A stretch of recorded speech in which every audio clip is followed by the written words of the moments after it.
November 1950. In the Kunuri valleys of Korea, time itself seemed frozen. A block of ice, fractured and raw, holding death within its every crystal. Inside the trench, time flowed with the grotesque slowness of melted snow mingling with blood on the muddy floor. Outside, the wind howled like a wounded beast, caught between the teeth of the mountains, forcing the metallic scent of earth, gunpowder, and fear into the lungs of the Turkish soldiers with every breath. 22-year-old Murat was the quietest resident of this small earthen grave. His comrades called him Gulgeler, the Shadows. It was less a nickname, more a statement of fact. Murat was a man felt not by his presence, but by his absence. On night patrols, he would seep into enemy lines like a whisper, the only evidence of his passage being the profound and unnerving silence he left behind. By day, he was just another boy from the Anatolian heartland, sharing a cigarette with Corporal Veli, offering a faint smile at a story told by another soldier, and rereading the letter from his mother, its edges blackened with grime, though he had long since memorized every word. But when the sun surrendered to an iron-gray dusk and then to a pitch-black night, the geography within Murat also shifted. The human warmth in his eyes would evaporate, replaced by the cold, distant, and lethal glint of a gray wolf locked on its prey. This was his survival mechanism. In this frozen hell, emotions were a luxury, a dead weight that only slowed a man down. Yet, every armor has a crack. Murat's was exposed in the most vulnerable, most innocent moments of sleep. The instant his consciousness loosened its grip, a sooty door in the depths of his mind would creak open, pulling him back every night to that fateful moment, to the fire that had turned an ordinary summer evening in his Anatolian village into a living hell. His neighbor's barn, the horrific crackle of dry hay being devoured by a ravenous beast of flame, the red tongues of fire licking the sky, and trapped within that inferno, the thin, piercing scream of 14-year-old Elif, a sound that would echo in his ears for the rest of his life.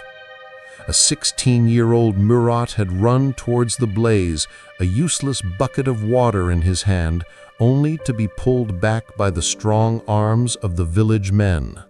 Those hands, pressing on his shoulders, had not only saved him from the fire, but imprisoned him in the heart of a guilt he would carry forever. There was nothing to be done, they had told him. But every night, as he heard that scream, Murat asked himself the same question. Was there really? The biting cold of Kunuri was not enough to extinguish the inferno within him.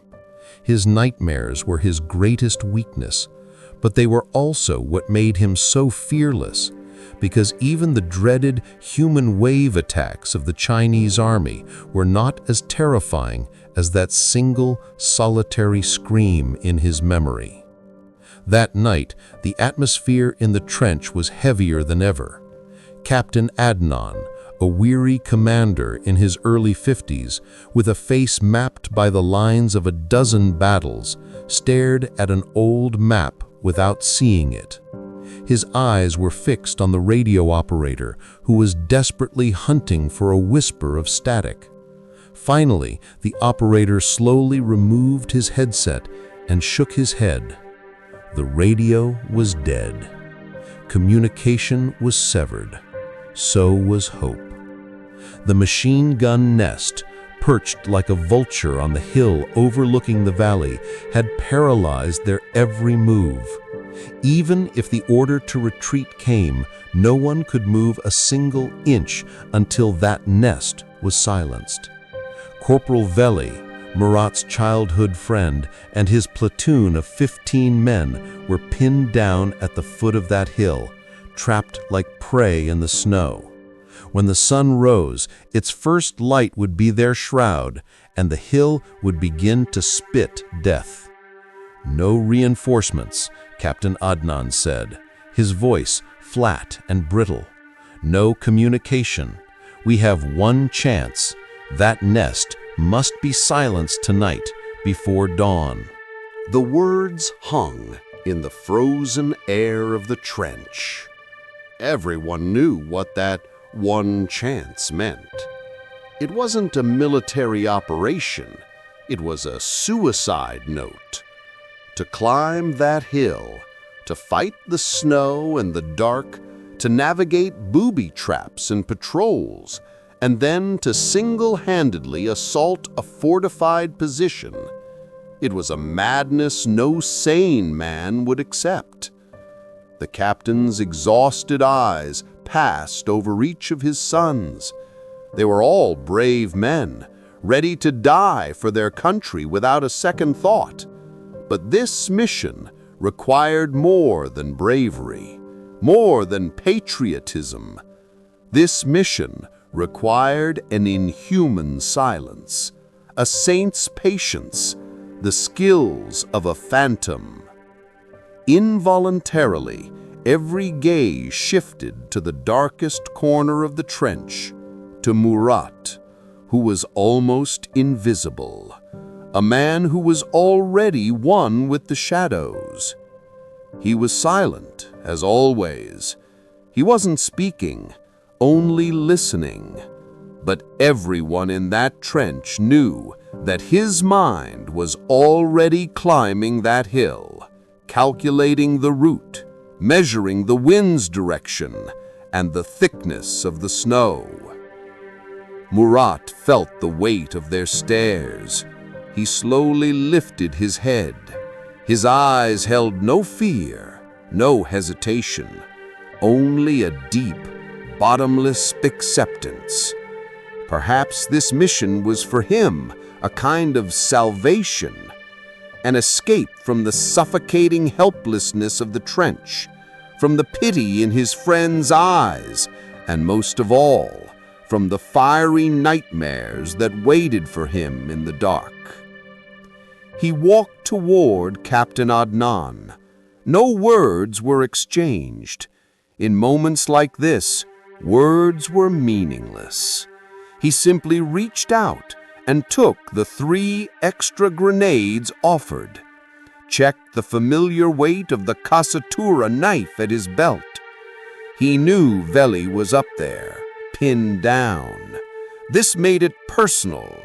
This was no longer just about Elif's scream. It was now about the silent pleas for help from Veli and the others. A young soldier from Veli's platoon looked at him with a mixture of awe and terror. "May God be with you, Golger Zabi," he whispered. For the first time, Murat smiled at the boy, but it wasn't a warm smile. It was like the winter sun that glints off the snow but offers no heat. He simply nodded and turned toward the frozen earthen steps leading out of the trench. The moment he climbed out, the world changed. The relative safety of the cocoon, filled with human smells and the steam of warm breath, was torn away, replaced by an infinite predatory and indifferent emptiness. The wind was more savage here, cutting his face like millions of tiny shards of glass. There was no moon, and the stars were hidden behind a thick blanket of clouds. The pitch-black darkness didn't just blind him, it muffled all other senses. This wasn't Turkey, nor was it Korea. This was purgatory, a frozen, nameless patch of land between life and death, forgotten by God. With only a knife, 3 grenades, and the familiar, heavy void in his heart, he began to move. He placed each foot as if walking on a thin sheet of ice, slowly transferring his weight.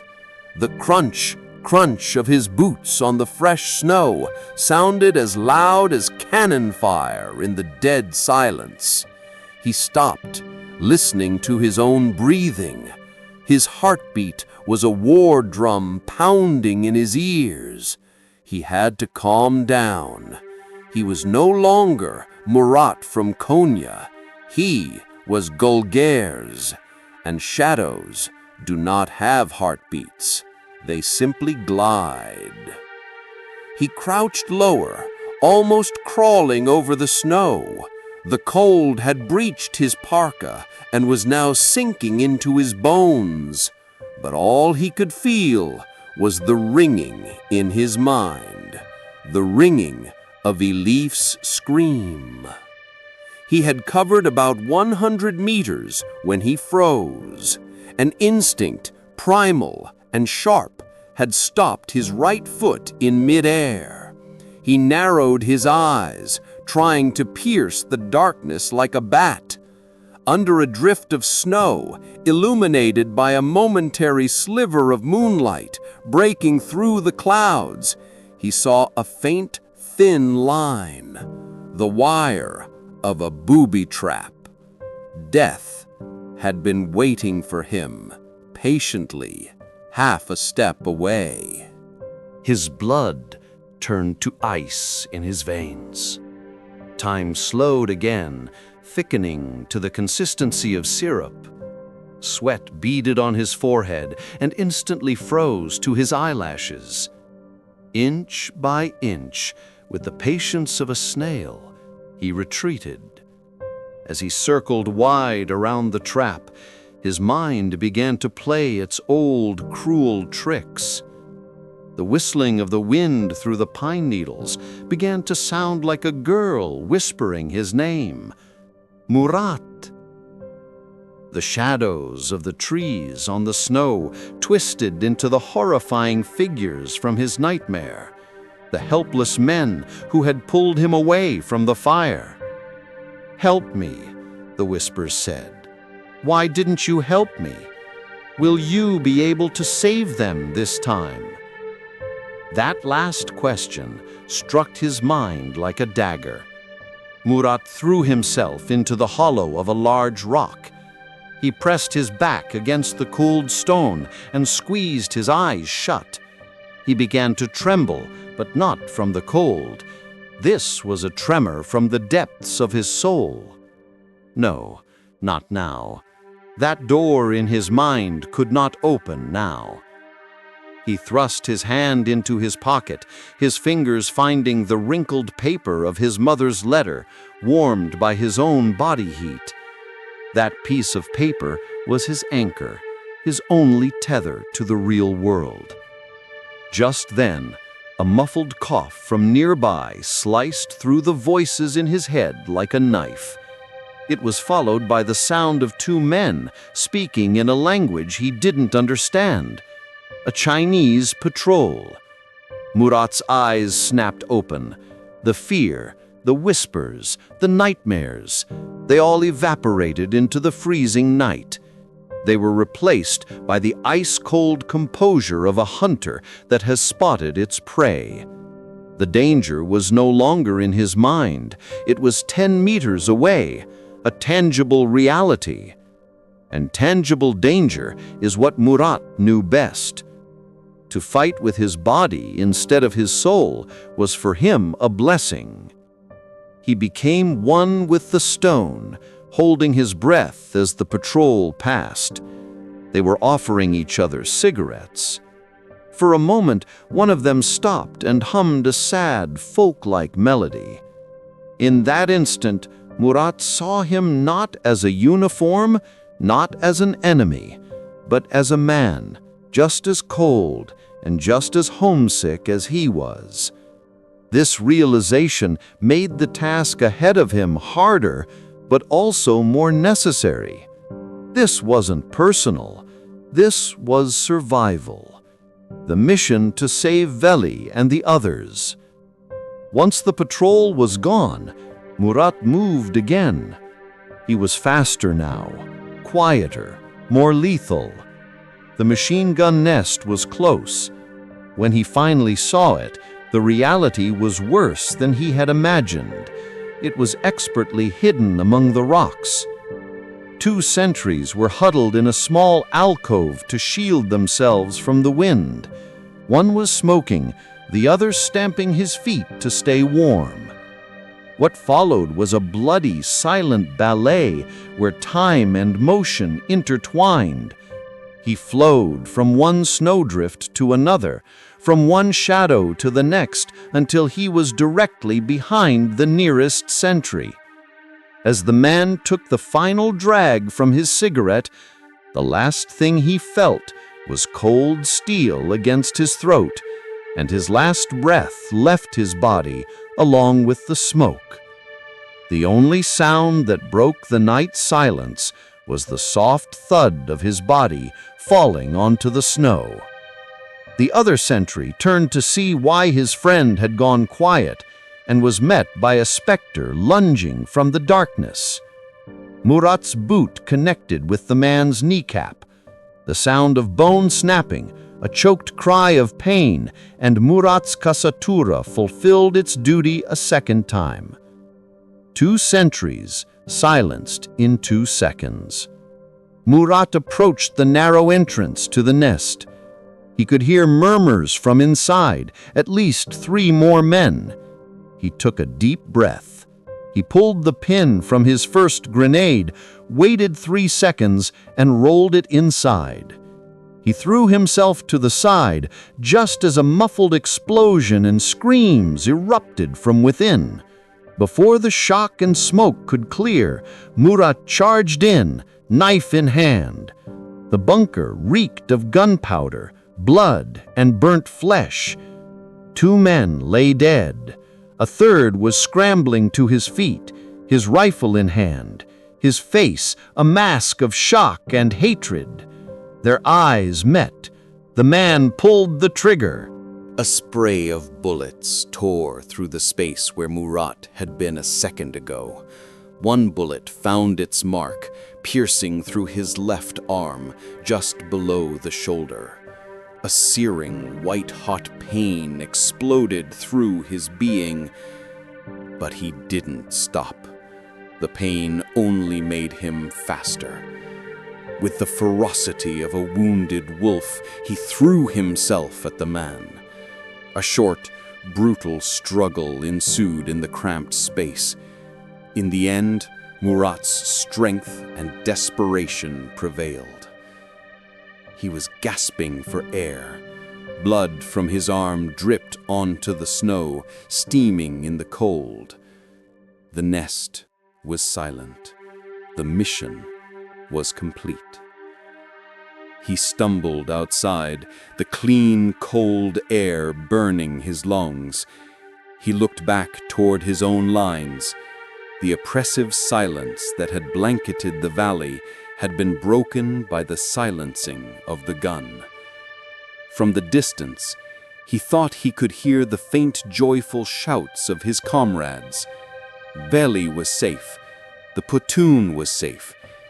He had succeeded.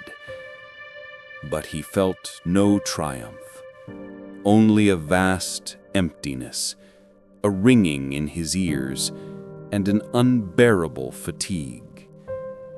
As the adrenaline faded, the pain in his arm returned with a vengeance. The journey back would be 1,000 times harder than the journey out.